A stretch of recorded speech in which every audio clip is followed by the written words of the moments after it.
A divulgação do resultado do Produto Interno Bruto de um outro semestre e com resultado negativo chamou a atenção de muita gente e causando, sem dúvida, preocupação, porque, tecnicamente, há uma recessão. Nós vamos conversar com a Rebeca Palles, que é a coordenadora de contas nacionais do Instituto Brasileiro de Geografia e Estatística, e está conosco. Oi, Rebeca, como vai? Boa tarde. Boa tarde, tudo bem? Tudo bem, seja bem-vinda. Esse resultado que, colado a outro, nos impõe uma recessão chamada recessão técnica, de alguma forma surpreendeu os técnicos, os especialistas do IBGE? Na verdade, o que a gente tem visto nos últimos 2 trimestres é o que a gente chama mais ou menos de estabilidade, né? A gente nem usa esse termo recessão técnica, porque entre menos meio e mais meio, a gente considera que é próximo de estabilidade. E além disso, que essa coisa de 2 trimestres em queda, de chamar de recessão técnica, ela não é considerada mais nem muito internacionalmente, porque precisa ser visto uma conjunção de fatores, não só 2 trimestres de variações negativas do PIB, tá? Até porque a gente pode ter um trimestre com uma queda de, 50%, depois sobe 1%, e aí não é considerado recessão técnica, e pode já estar em recessão, né? E ter pequenas variações negativas pode ser considerado essa recessão técnica. Então, a gente não trabalha com esse termo. Mas, realmente, o que a gente viu na economia brasileira depois da pandemia, né, foi o PIB caindo bastante, né, e depois se recuperando. E o que a gente tem agora, a gente está nesse período, né, fim do terceiro trimestre, né, o final de setembro, exatamente no mesmo patamar do quarto trimestre de 2019, ou seja, antes da pandemia, né? Então, realmente houve uma queda muito forte do PIB, depois uma recuperação, e a gente agora está 2 trimestres basicamente no mesmo patamar, e no mesmo patamar do quarto trimestre de 2019. Rebeca, boa tarde. É claro que nós temos a pandemia como um fator decisivo, né, para esses tombos de PIB no mundo inteiro. E, claro, recuperações fortes na comparação com 2020. Só que, Sim. no caso do Brasil, a pandemia já pegou uma economia que estava fragilizada, nós tivemos aqueles 2 anos de recessão.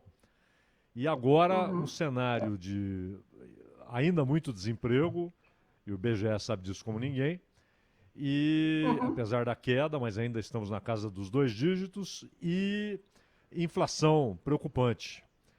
O Banco Central responde com o aumento da taxa de juros por causa da inflação. O cenário para 2022, com juros subindo, pode nos levar a uma estagnação, a números muito baixos de crescimento do PIB, ou até, como alguns economistas chegaram a mencionar, a possibilidade de uma redução do PIB em 2022? A gente, na verdade, não faz previsão, né? Isso não faz parte do que o BGE se propõe. A gente se propõe a calcular e analisar o que aconteceu, né? A gente não faz previsão.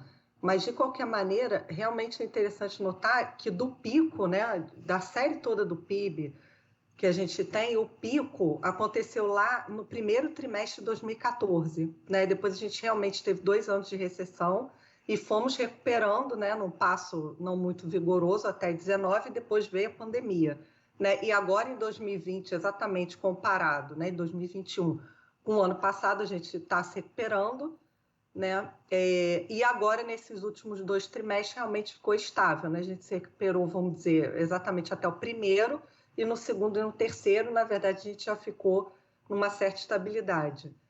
A economia, ela apresenta vários sinais ainda um pouco diferentes, né? Vamos dizer assim, olhando para o agregado é uma coisa, mas olhando aberto, então a gente ainda está 3,4% abaixo desse pico do primeiro trimestre de 2014, né?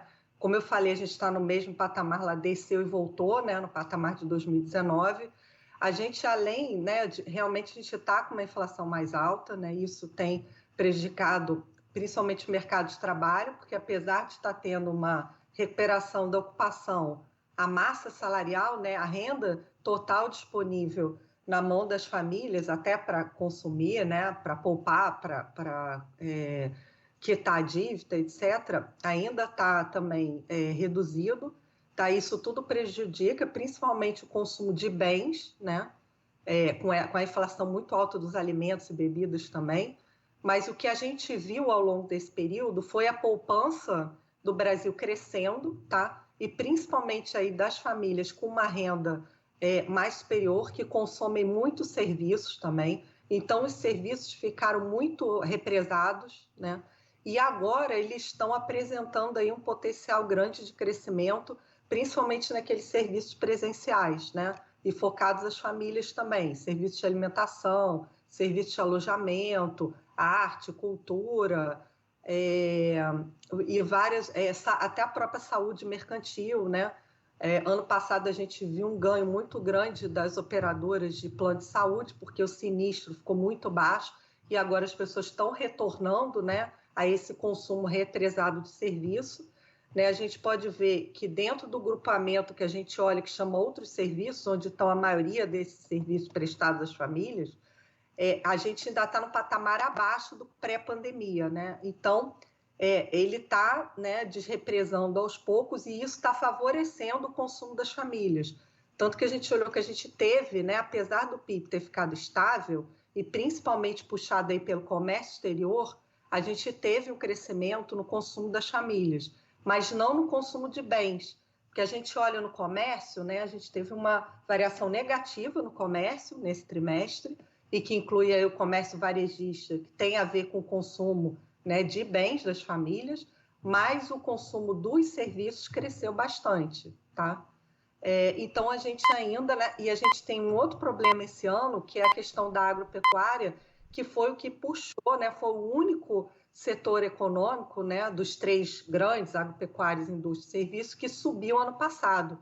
E esse ano que foi o menos afetado pela pandemia, como era de se esperar. Mas esse ano ele está sofrendo, a não ser a soja, que está com recorde, expectativa de recorde, né? Já teve recorde de safra, as outras safras todas estão com expectativa de queda de produção, estão sofrendo, e aí muito por causa do clima. Né? E essa crise de energia, né, a seca, também tem influenciado negativamente o resto da economia, né? A indústria também, e a indústria também ainda está sofrendo muito com essa questão dos insumos mais caros e falta de insumo também.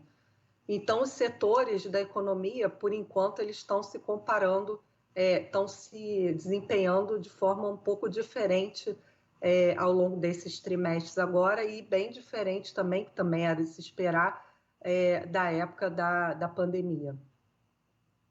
Agora, Rebeca, a agropecuária, como você disse, teve um peso muito grande aí para manter o PIB positivo em alguns anos, ou para que o tombo não fosse maior, né?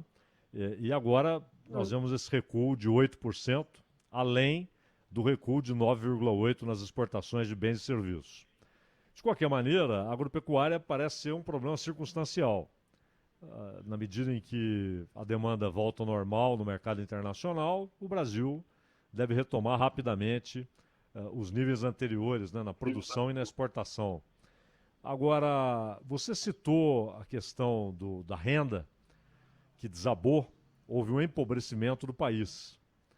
E aquele círculo virtuoso, né, que a gente imagina, ou seja, investimento, produção, geração de empregos, na medida em que o país se aproxima do pleno emprego, teremos oferta mais alta de salários, mais renda, mais consumo, comércio vendendo mais, a indústria vendendo mais, e é o que o país precisa desesperadamente, de anos seguidos aí crescendo 5%, 7%. Apesar desse tombo que foi fenomenal da agricultura, se compararmos com os períodos passados, vocês, pela análise do que já ocorreu, imaginam que é algo circunstancial, que a agropecuária volta a níveis normais já a partir do ano que vem, ou há o risco de ser uma tendência? Não, então, no caso da água especificamente, tem a ver com essa questão climática, né? Então, realmente, E a gente tem uma das nossas safras importantes, que é o café, ele tem aquela questão bem típica que a gente chama bianualidade negativa, né? Ele não Sim, dá sim. uma produção grande todo ano. Então, a gente deu azar esse ano realmente, né? De ter os dois fatores pesando contra, né? Que foi a seca, né? E, além disso, a bianualidade negativa do café. Então, a agropecuária realmente é um setor, nesse caso, diferente, né? Você tinha mencionado no caso dos investimentos, realmente a gente teve um período, né, que a taxa de investimento da gente caiu bastante, né? Mas agora, nesse ano, né, a gente até está vendo, no segundo trimestre a gente já teve, né, um crescimento importante do investimento. E, inclusive, se a gente olha no acumulado nos 4 trimestres, o que está puxando o PIB mais do que o consumo das famílias é exatamente os investimentos, né? E a gente viu nesse trimestre, ele ficou estável, tá, em relação ao trimestre anterior. Mas no interanual, né, porque no trimestre anterior já estava crescendo bem também, a gente está vendo crescimento aí nos 3 principais componentes do investimento, que é a parte de construção civil, que também foi uma atividade que caiu bastante tempo durante vários anos, né? Então também tem o efeito, um pouco aquele efeito base, né, represado, mas o investimento, a parte de importação de bens de capital e produção de bens de capital também está crescendo dentro do país, né? E a parte toda de desenvolvimento de software, até porque essa parte ela tem ganho peso dentro do investimento, né? Isso em todos os países, e agora, especificamente nessa fase de pandemia, né, tem sido um setor que, né, até pelas mudanças de organização de trabalho e tal, tem sido um setor muito beneficiado, tá? E parte dessa produção é considerada investimento também, tá? Então, a gente, pelo menos, nesse ano tem visto aí um crescimento do investimento. Agora, realmente, né, a indústria continua sofrendo, né, com várias questões. A gente realmente tem essa questão do aumento, né? Quando a gente olha, a gente faz uma análise, por exemplo, do consumo das famílias, o que está favorecendo, né? Os serviços represados, né? A poupança, né, que foi acumulada nos períodos anteriores, né? O avanço da vacinação, obviamente, né, que está permitindo a maior mobilidade, né, das pessoas, e o crédito para as famílias que têm, né, continuado aumentado bastante. Mas, por outro lado, a gente tem essa questão do mercado de trabalho, né, principalmente dos rendimentos reais, né, exatamente por causa do aumento da inflação. A gente tem a questão do aumento de juros também, né, a gente tem mais crédito, mas ele, por outro lado, ele também está mais caro, né? Então, a gente ainda tem a questão também da crise energética, que é importante também mencionar, né? Então, acho que são muitas variáveis aí para a gente ver o que vai acontecer no futuro. Rebeca Palles, que é coordenadora de contas nacionais do IBGE. Assunto a queda. A Rebeca tem a visão do IBGE, que é quase andando de lado ali o resultado do PIB. Ô, Rebeca, muito obrigado pela sua atenção com a Rádio Bandeirantes. Obrigada. Até uma próxima. Próximo, obrigada. Agora,